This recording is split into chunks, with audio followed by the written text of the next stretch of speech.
Happy Tuesday, everyone. Welcome to a brand new week. I hope it has been an amazing week for you guys so far. It has been a very eventful past couple of weeks for me. Things have been moving very, very quickly. Spirit has been like hounding on all of these amazing things that they want me to do for the temple, but I feel like I can't keep up and I can't catch my breath. It's an amazing place to be, but it can be very tiring. So if you're there also, please make sure you're taking care of yourself and don't let Spirit bully you into doing more than you can handle for that day.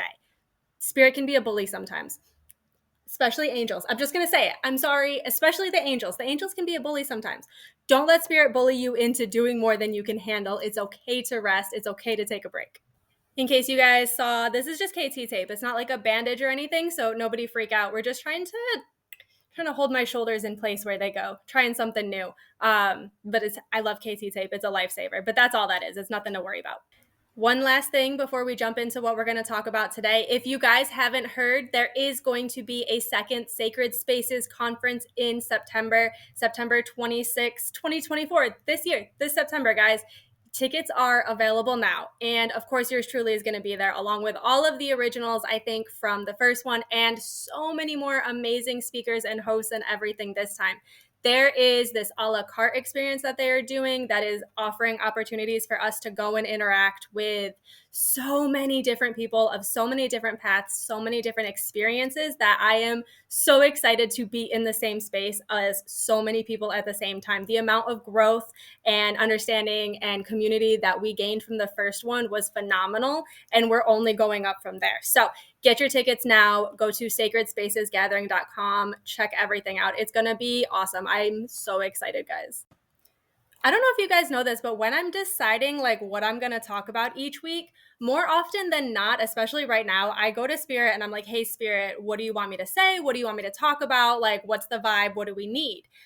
So today, Spirit said, I know exactly what we need to talk about. I know exactly what we need. And they have been calling it simply, quote unquote, why do we do that? And like with most things with Spirit, all of these lessons come in stages. So, for example, when we are first kind of like stepping into that exploration of spiritual things, Spirit gets us used to the idea of like, hey, you have spirit guides and like you have an intuition and like maybe there's beings out there that we can't see, right? Beginner stage, early exploration. And it can go all the way into these like highly specialized classes of kind of what we're studying with Spirit, like the energy, the gods, the beings, like how it works. Maybe we're studying tarot, maybe we're studying other divination, right? So there's a lot of stages that are in this kind of path that we're going to start today. And this lesson, this concept of why do we do that goes right along with this but why question that I have been talking about for a while. So if you've already started your path of this like but why, this like but why do I do that? But why do I believe that? But why do I think that? If you've already started that but why path, that's phenomenal. Keep doing what you're doing and just kind of pull from this video what you need. But if you have not yet started this path, we're going to start here and we're going to break it down, and I'm going to have journal prompts for you, and it's going to be a whole thing. So buckle up and get ready. We're going to start off really simple, really basic, because this path that we're starting, this foundation that we're building, can lead into some really deep shadow work. And if you've been doing that but why question for a while, you might have already started that. So again, keep doing what you're doing. But if you haven't gotten there yet, I don't want you to start there. I don't want you to start at the deep shadow work stuff, because when we get into that really, really deep stuff, we are sometimes asked to make decisions that alter the rest of our lives, that alter our life as we know it. You know, we're asked to deconstruct, we're asked to decondition, we're asked to question society values. And if you hit a society value or you hit a value that is held really deeply within your current culture, that leads to a lot of paths that can be very, very difficult. And I don't want to ask anybody to start a path before they are ready. So take your time with it. I'm going to start really, really simple, really easy. And next week, we're going to post the next step, and hopefully we'll keep going from there. Take it at your own pace. Just gather the information, have the knowledge stored up, and do it when you're ready. And don't freak out. We're going to get to examples. I'm going to tell you exactly what I mean. We're going to get there at the end. I'm going to show you the journal prompt that I made for you guys. I'm going to show you an example of like how I would fill it out. We'll get to that at the end. But before I do that, I wanted to share with you why Spirit said we should learn this, because I'm not just going to be like, oh yeah, we can learn that and not ask why. Like, no, why do we need this? Why are we learning it? Why is it coming up now? And here's what Spirit said, and I already actually talked about kind of one of them, which is that human growth and that shadow work portion, right? Like this is that but why question that leads us to these deeper understandings of ourselves. And remember, I am a big believer, let's just say, I very deeply believe that your spiritual journey is in many ways linked to your shadow work and your personal growth journey, because we cannot distinguish between what is ourselves and what is spirit if we don't have an idea of what we sound like. We can't distinguish between what do we believe and what does society believe if we haven't thought about what we actually believe and versus what we've been taught to believe, right? So there's these really big shadow work personal growth concepts that I believe are fully linked into how much energy we are able to hold within our bodies, what we're able to understand in spirit, what we're able to understand from each other. And the more we can understand each other, the more we can kind of empathize and sympathize about what it's like to be a spirit, the more they can show us, right? There's all of these links to it that way. And when a large group of the population starts to do their shadow work, starts to go to therapy, starts to understand these learned behaviors that maybe aren't great, when all of these people start to do these things, we get a really noticeable social change. And we're really seeing that already with this kind of group of millennial parents who are unlearning all of these kind of traumatic parenting behaviors, right? Like we have access to mental health care that was not available to our parents' generation. We have access to information to talk to each other, to understand, well, hey, that's actually kind of traumatic. Well, hey, that's actually kind of abusive. And to say, I don't want to be treated like that. And I don't want my children to get treated like that, right? So we have this group already doing their shadow work, already doing their personal growth, their self-exploration. They're doing the hard things. And it is making this big, huge change in the next generation to come. And guys, it only takes a couple generations to make these massive changes. Imagine what our kids' generation is going to be like. Imagine how they're going to parent and how our grandkids are going to parent, all because of the changes that my generation, that our generation is making now with ourselves and with our own personal growth. And when we have this group of social change happening, when we have this group of people all together deciding that that's not how it's going to be anymore, it leads into political change in a very big and very meaningful way. And so we need to do this not just for our own personal growth, not just for us and ourselves and our family. We do this for the world. We do this for the United States, for us, or wherever you live. We do this to get our political system caught up with the social justices and the social changes that we want. And I just want to clarify, if you are not at a point where you are politically involved or really care about politics at all, that is okay. That is a point that you can get to. That is a point that you can reach. That is not where you need to start. So we start with ourselves. And from ourselves, we find like community. We find people we agree with. We grow a social change. From a social change, we grow a political change. From a political change, we change the world, guys.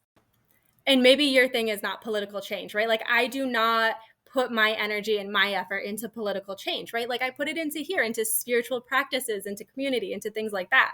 But I have done so much work. I have done so much inner work and personal understanding and personal growth that I know in my bones what I believe. And when you feel it in your bones, what you believe, it spills over into every other part of your life, because you're no longer kind of just believing whatever you've been told or what you've heard, you're now believing these conclusions that you have come to yourself, that you have taken time to understand about, that you have taken time to explore on your own and really truly formed your own belief on it.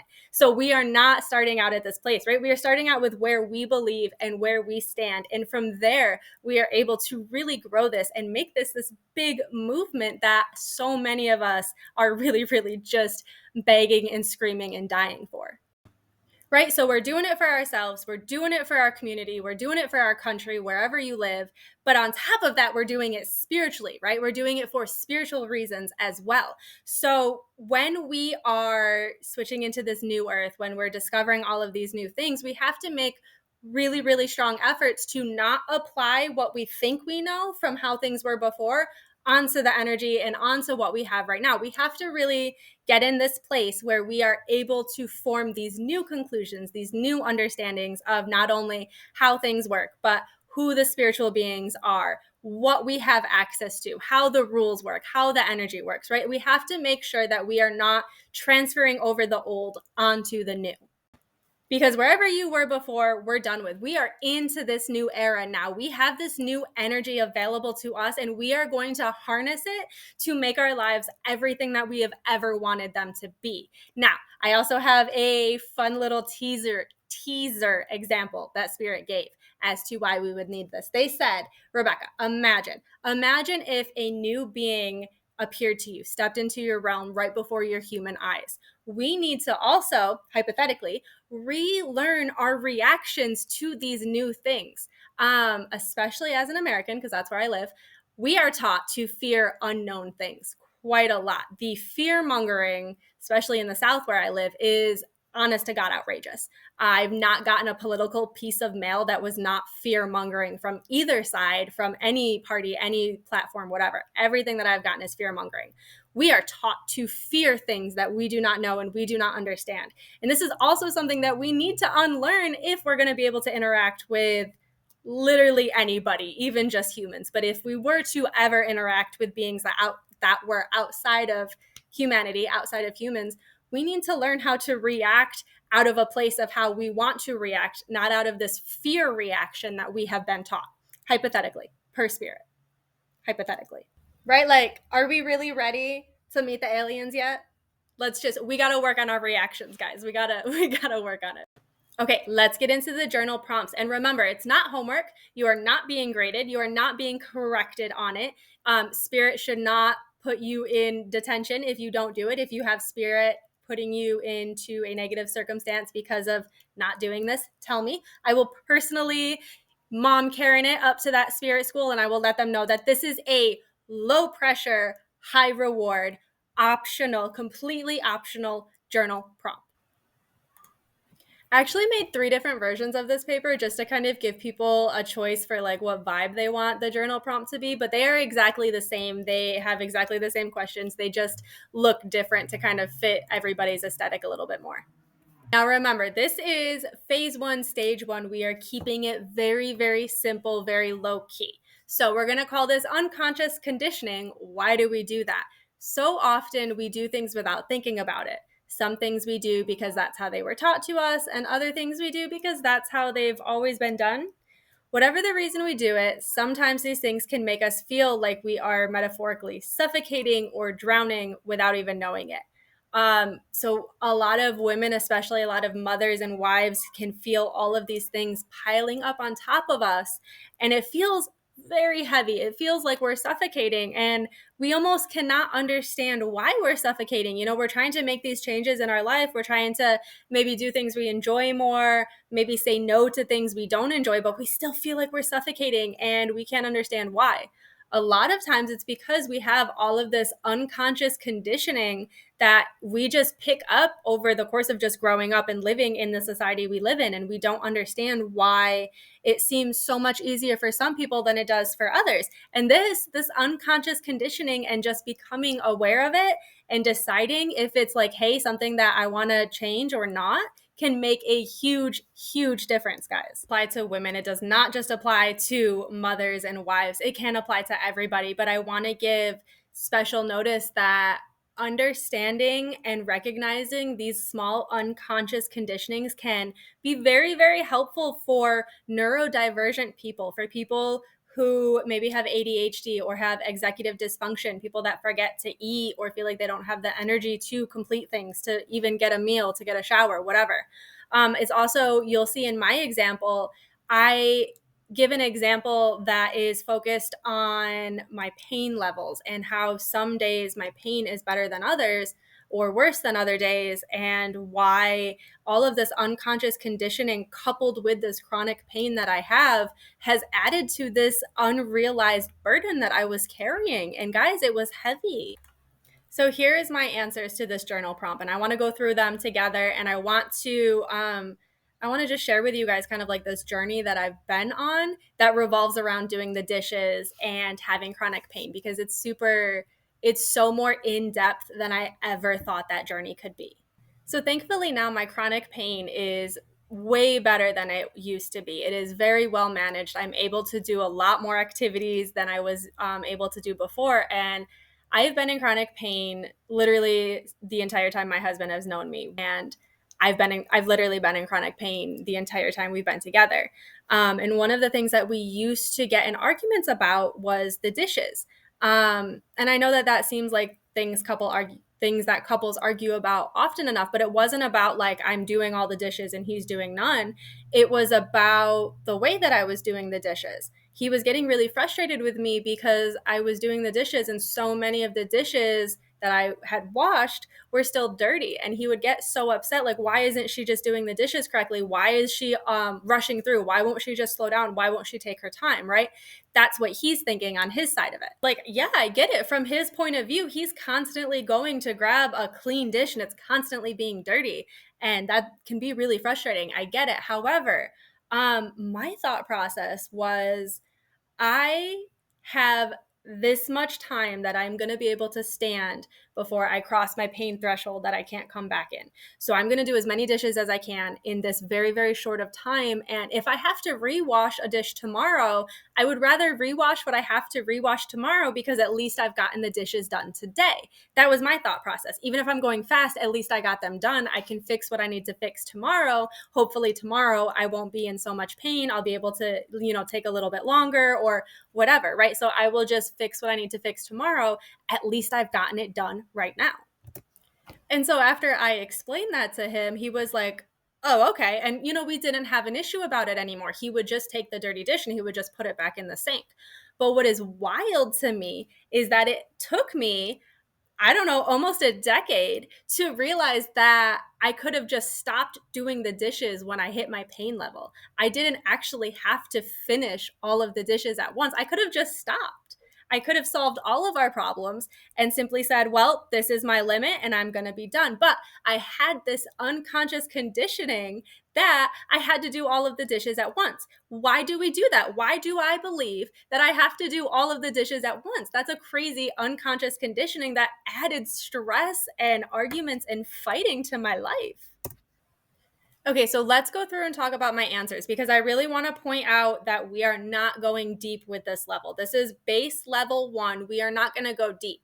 It's very possible, it's very likely that you are going to find something as quote unquote silly, as crazy as, why do I feel like I have to do all the dishes at once, right? Like, that's something stupid.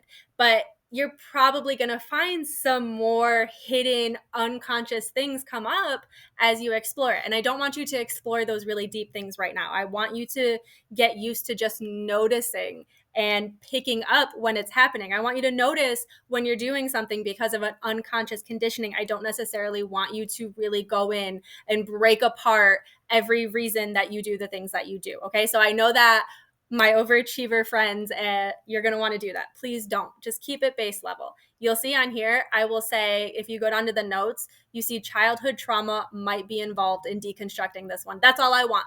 It might be involved. I don't want to know how it's involved. I don't want you to go into it. I just want you to be aware it might be involved, so that down the line, you can decide if you are in a place that feels safe and comfortable enough and caring enough to really deconstruct and explore these things. I don't want you to start at that really deep place. I want you to just get used to noticing when it's happening and how often it happens. So under why do we do that, we're going to put the thing that we're like, why do we do that? Why do we feel like we have to do all the dishes at once? Why do we do that? Why do we feel like? Before you even start to think about why you do that, I want you to think about, where have you seen it before? I want you to think about other people that do this. Have you seen it on TV? Is it something your parents did? Is it something your partner does? Is it something your friends do, right? How common is this habit? Is it something that you do because of something that happened in your life? Or is it like a society thing that we've learned and that we do? And then from there, you can start to ask yourself, how or why did I personally learn this? So I feel like I have to do all of the dishes at once because when I was a kid and I was told to do a chore, if I didn't finish that chore all of the way, I got yelled at a lot. Like, it was not good. And so that's where the childhood trauma would come into this, is how I was disciplined if I didn't do all of the dishes at once. And again, the goal here is not to jump into those deep, like, childhood traumas and start to like work through and deconstruct them right away. Like, I absolutely should not have been deconstructing my childhood traumas on my own. I absolutely needed a medical mental health professional to help me with that. if you have legit trauma, please, please, please seek medical professional help in really starting to pull that apart, because you can re-traumatize your body. You can send your body into fight or flight and not even realize it. So I just want to stop it there. I don't want to go into all of that. I was yelled at really badly. There's childhood trauma involved. That's it. We're going to end there. We're going to move on to, is it something worth keeping? So here I'm going to kind of just try to feel the benefits and the negatives of it. I'm not deciding if I want to keep this or not right here. I'm not deciding it that I'm going to up and make all my life different off of this paper. No, we're just talking about it. We're just kind of feeling around with it in our brain. We're not making decisions right now. It's very low key, low risk, high reward. When you're ready, no rush, right? We are just playing around with ideas. It's not a serious thing. We're not making life-altering decisions right now. So, is it something worth keeping? It's a good habit to finish a task to its completion, right? Like, it's a good habit that I start the dishes and I finish it. It's a good habit that I start this video and I finish it, right? But on the days when the pain's really bad, it makes me not want to do the dishes at all. It makes it harder for me to actually get up and start the dishes with this idea that I have to finish them. However, if I had this idea that I could just do it until I wasn't able to do it anymore, maybe that would make it easier for me to get up and start the dishes. Knowing that I had control over it, knowing that I can stop when my body tells me I need to stop, knowing I have the ability to listen to my body now, right? Like, maybe it's better. And I'm not making decisions right now. I'm just feeling around in my brain and I'm feeling what it feels like. If you guys hit this point and you feel like it is safe enough to explore more, and you're not going to pull up anything traumatic, and you're not going to re-traumatize your body or your nervous system or anything like that, of course you can kind of play around with it. Try doing half the dishes, see how it feels. But if it hits on things that are a little bit deeper, I would prefer you guys just kind of wait to at least see where we're going with it next. If you guys do hit this point and you're like, hey, that is touching on some traumatic stuff there, it is totally a valid option to save this paper and just wait until you are able to be in a position to talk to a therapist or somebody trained about it. Like, it's totally a thing. Like, hey, I've been trying to do my own self-growth. I've been trying to do my own shadow work. I have some things that maybe aren't the best for me to explore on my own. I have some things that I feel like I need more support on when I, go to explore them. And give your therapist this list. Be like, hey, here's where I'm at. This is what I need help with. The therapist is a doctor for you guys. I tell my therapist all the time what I want to talk about. And like, I'm not talking about that today. I'm not in a place to talk about everything all of the time. And I'm not in a place where I can always be doing everything all of the time. I was seeing my therapist very consistently every other week and then once a month for a couple of years, a couple different therapists. But I was in therapy religiously for a couple of years, and I got to the point where I was like, I need a break. My body needs a break. My mind needs a break. And now I'm in that break period. But I know that I have my amazing therapist waiting for me when I get ready to keep diving in and to keep exploring and to keep learning new things about myself that I didn't consciously know before. So it's totally valid to just wait until you're in a place to deal with them. And this is the perfect way of kind of exploring safe things and being able to pause and have a plan for those things that maybe we need more support with down the line.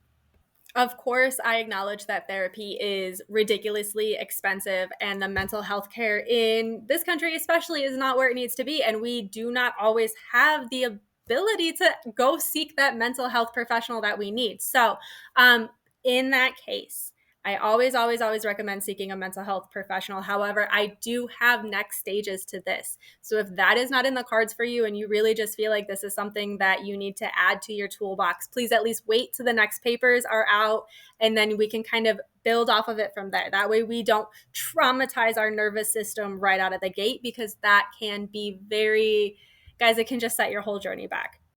So please just be so kind and gentle to yourself about it. Like, it is crucial in this, and always seek a mental health professional when available to you. Okay, that is all I have for today. But please let me know how you guys like these journal entries, because I actually have been creating them for a while. I started making these like personalized journals for my friends a few years ago, like before 2020. And I've just been playing around with like page ideas and really getting into some of these things. So let me know if you guys like these journal prompts. Let me know what you wish you had journal prompts on, and maybe we can make it a thing in the future. Oh, and don't forget to buy your Sacred Spaces tickets because, guys, the last one was so amazing. Literally, none of us have shut up about it the whole time. You're going to want to be there this time. Get your tickets now before they run out. And comment once you've got them so that I know how many people from here are going. Maybe I can arrange something fun for us.